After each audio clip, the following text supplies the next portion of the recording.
bienvenue sur cette nouvelle vidéo. Connaître la réglementation, c'est bien, mais pour pouvoir l'appliquer, il faut savoir lire une carte aéronautique. C'est ce que je vais essayer de vous expliquer ou de vous apprendre aujourd'hui. Bien entendu, cette vidéo est dédiée aux télépilotes de drones, et pas du tout pour les pilotes d'aéronefs ou d'hélicoptères.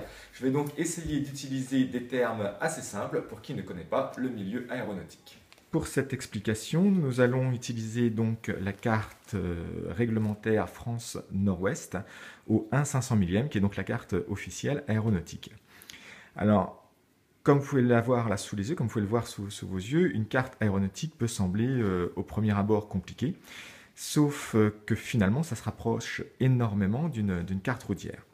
En premier, il vous faut faire abstraction donc, de tout ce qui est très foncé, donc en bleu et en rouge, pour vous limiter au fond de carte. Alors, le fond de carte est ce qui permet de se situer sur le territoire, et on y retrouve, donc, comme sur une carte routière, les différentes agglomérations, les différentes routes d'accès, le relief, les points d'eau, les cours d'eau, et également tous des renseignements intéressants pour l'aéronautique, c'est-à-dire les lignes haute tension, les lignes de chemin de fer, les éoliennes, les pylônes et tout ce genre d'informations. Pour pouvoir donc se retrouver sur le fond de carte, on dispose donc d'un cartouche spécifique sur lequel sont rappelés les divers symboliques. Bon, c'est finalement assez proche d'une carte routière puisque l'on retrouve donc les chemins de fer, les routes, les autoroutes, mais également les lignes haute tension, la présence d'éoliennes, différents pylônes ou obstacles donc intéressant la navigation aérienne, et également les différentes agglomérations.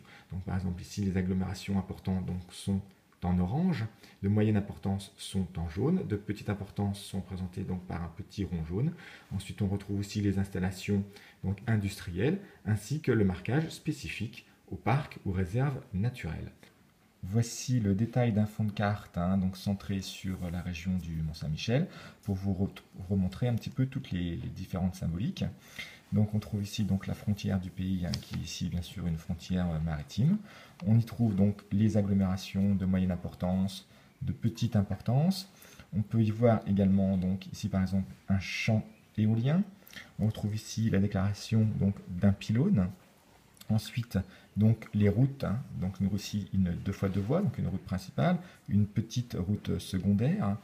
On y voit également la ligne donc, de chemin de fer, une ligne donc haute tension. De nouveau ici, voilà, si je monte un petit peu donc des éoliennes ou un champ éolien. Donc vous voyez, c'est vraiment très proche d'une carte routière classique et ça permet donc de se situer par rapport à tous ces éléments. Maintenant que le fond de carte a été expliqué et assimilé, on va pouvoir s'intéresser à ce qui est information aéronautique. Alors, comme vous l'avez là sous les yeux, les informations aéronautiques donc, sont représentées quasi essentiellement par toutes ces lignes donc en traits épais donc de couleur bleue, ainsi que ces lignes ici, voilà, qui sont donc en traits épais de couleur rouge. Pour expliquer donc ces différents traits qui représentent en fait différentes aires aéronautiques, on dispose donc en haut à gauche de la carte un cartouche spécifique. Dans ce cartouche donc spécifique aéronautique, nous avons une première partie qui nous intéresse, c'est la partie ici de la symbolique décrivant les différents aérodromes. Donc là, on y apprend qu'en fonction donc, de la taille de l'aérodrome et de la fonction de l'aérodrome, c'est-à-dire si c'est un aéroport public, semi-public et militaire ou strictement militaire, nous avons donc une symbolique et une couleur qui est différente. Ici, un petit détail donc, de la région Pointe-Finistère pour vous montrer donc, les différents aéroports qui figurent et retrouver cette symbolique. Vous avez donc ici Brest, donc gros aéroport ouvert au public, à la circulation publique. On retrouve ici Landivisio, donc cette fois-ci aéroport rouge, donc gros aéroport donc, exclusivement à usage militaire.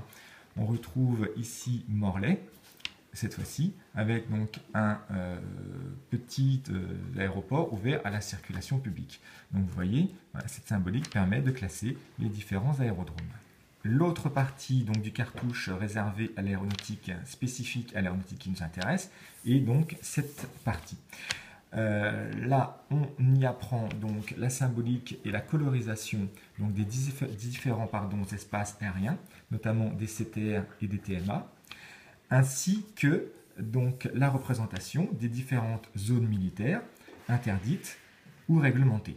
Et c'est vraiment cette symbolique ici qui va nous intéresser pour lire la carte. Concrètement, une CTR et une TMA, qu'est-ce que c'est? Alors une CTR et une TMA, ce sont des zones qui sont réservées aux avions pour pouvoir rejoindre les différents aéroports en toute sécurité.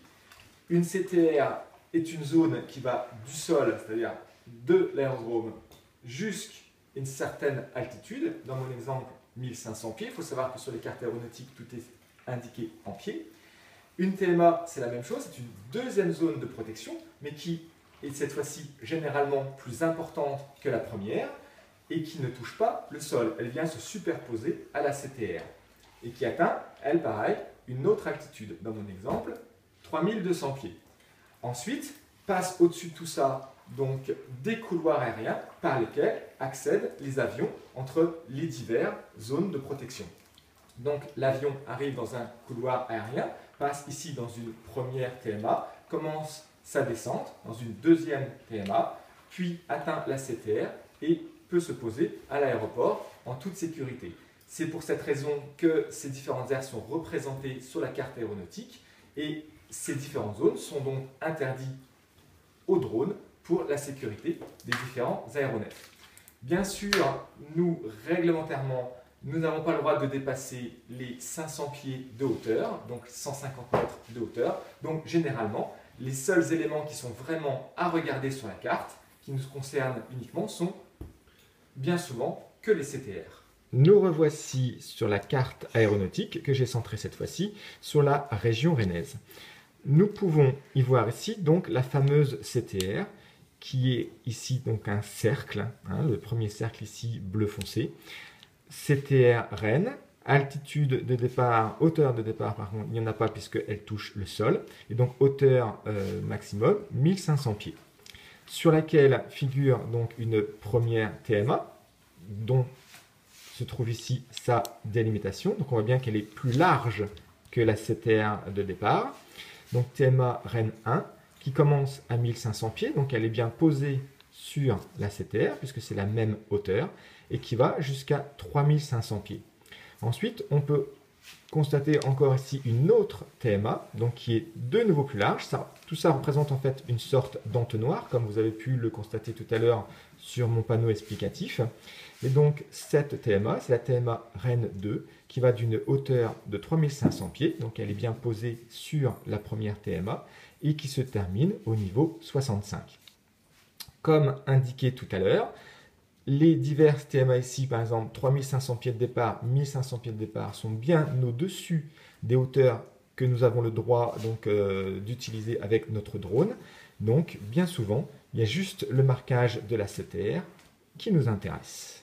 Un autre exemple de CTR, ici la CTR donc, de l'aéroport de Dinard, juste pour vous montrer que parfois, et même bien souvent, la CTR n'est pas un rond, mais peut être d'une forme assez variée. Maintenant, juste à noter que le rond ici avec les graduations ne représente pas du tout ni une CTR ni une TMA, mais simplement un rappel d'une rose des vents. Les zones temporaires ou interdites de survol sont représentées sur une carte aéronautique par un trait rouge hachuré. Je vous ai représenté ici sur mon panneau deux exemples. La première, la zone donc temporaire du Mont Saint-Michel, l'interdiction temporaire, qui démarre donc du sol et qui va jusqu'à une hauteur de 3000 pieds. Ensuite, à l'autre extrémité ici, je vous ai représenté donc une petite centrale nucléaire qui possède donc un marquage spécifique sur la carte aéronautique et qui, elle, cette fois-ci, est protégée par une zone interdite définitive.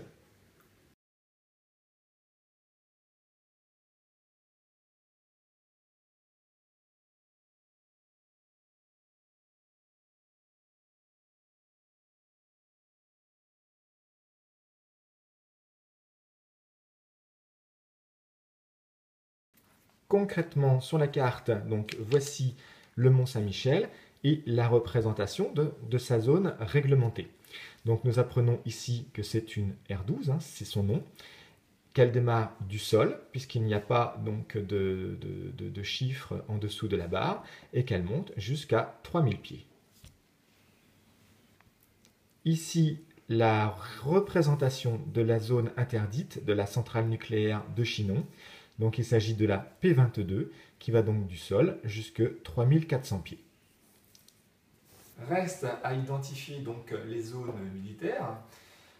Sur mon panneau, je vous ai représenté ici un couloir aérien donc réservé aux aéronefs militaires qui débute donc à 2200 pieds et qui finit à 3000 pieds.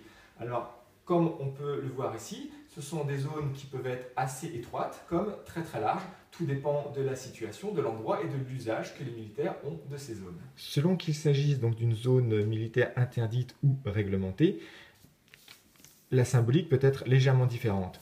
En attendant, c'est toujours rouge de toute façon. Ici, nous avons donc une zone, la R149G par exemple, où on apprend qu'elle démarre à 800 pieds pour finir à 1800 pieds. Une autre aire militaire intéressante, située donc au nord-est de Rennes, est cette petite R151, donc un petit trapèze, puisqu'il a la particularité d'être du sol à 800 pieds, mais est couvert lui-même par une deuxième zone militaire, la R57, qui va donc de 800 pieds à 1800 pieds. Une dernière petite représentation ici, la R13A, qui est donc délimitée ici, juste pour vous montrer que les zones donc dangereuses ou réglementées militaires ne se situent pas forcément au-dessus de la terre ferme, mais peuvent aussi bien sûr se situer au-dessus de la mer. Cette première vidéo sur la lecture des cartes aéronautiques est maintenant terminée. Ce n'est certainement pas facile, c'est pour ça que la prochaine mettra en avant des exemples concrets. À bientôt!